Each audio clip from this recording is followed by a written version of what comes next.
Hey guys, it's Bill from Linden, Tennessee. Well, as you can see, I don't have a tractor. Well, I do have a tractor. I don't have a little new Cub Cadet tractor in my garage anymore. All of the parts have been taken to work for Kevin to spray for me. Put some nice paint on there. Let's take a look at how he's doing now with the primer. Oh, good old Kevin in there doing what Kevin does. Helping me out. Good man. And there you go. Thank you, Kevin. Looking good. And so what am I going to do with all my time? It's going to be a month. It'll be weeks before he's actually done with that. He can only work on it kind of at lunchtime and then maybe on long Fridays or if he comes in on the weekend or something. But in the meantime, I've got this box blade that I would like to attach to that guy right there. But it's really heavy for one thing. And the other thing is the width of the lower pins for the 3-point.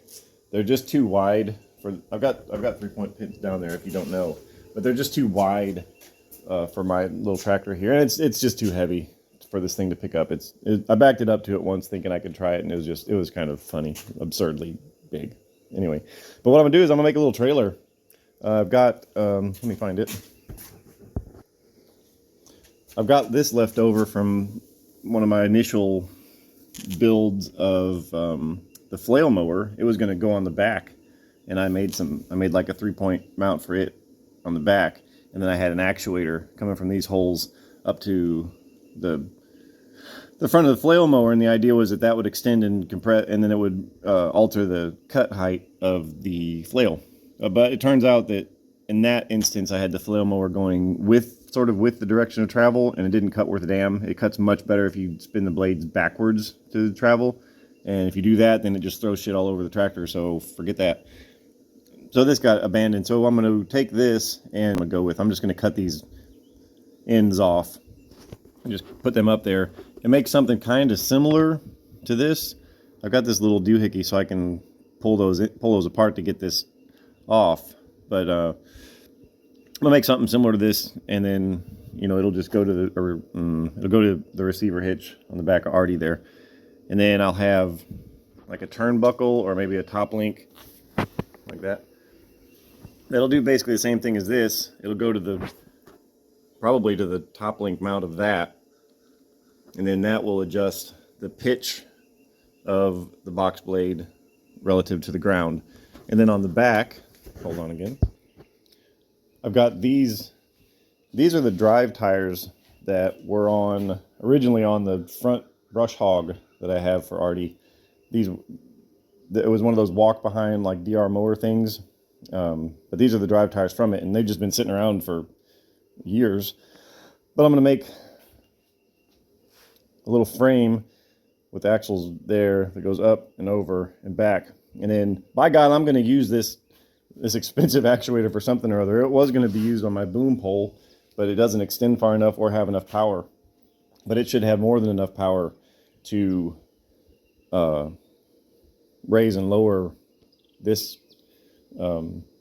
box blade. The box blade itself weighs like just under 400 pounds, I think.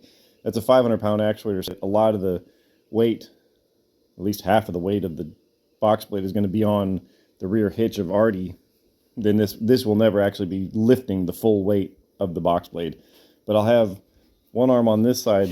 It'll come out. It'll be solid to the axle, and then it'll come across probably I don't know, a piece of 4x4 tubing or something that'll connect to the bottom of the actuator.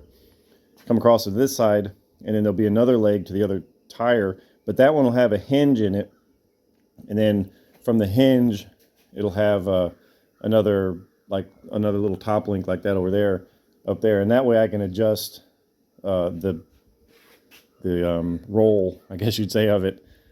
That way, if I want that corner to dig in while this corner is higher, then I can shorten that, and then that'll bring this back tire up, which will cause that whole thing to go down. That's my thinking anyway.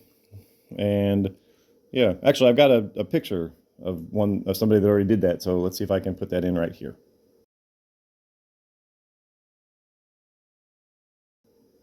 Yeah, so something like that. To get this up where it is was kind of a thing.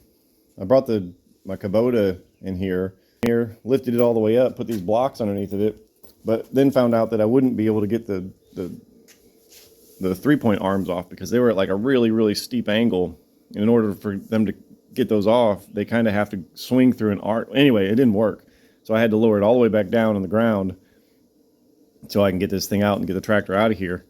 So I needed to pick this up about 8 inches. So I used my boom pole. It worked fantastic. Just came over to one side, picked one side up, put the blocks under it, came over to the other side, picked it up, used the blocks. And it worked really, really great. It worked better than my cherry picker because the cherry picker's got those big arms that stick out on the bottom of it, and then the lift is like right there. So that wasn't going to work at all. But that worked great. That's the plan anyway. That ought to keep me busy for a while. And that'll be my next little project. It shouldn't really take too long, he says, but we'll see. All right, guys. Thanks for watching. We'll see you next time.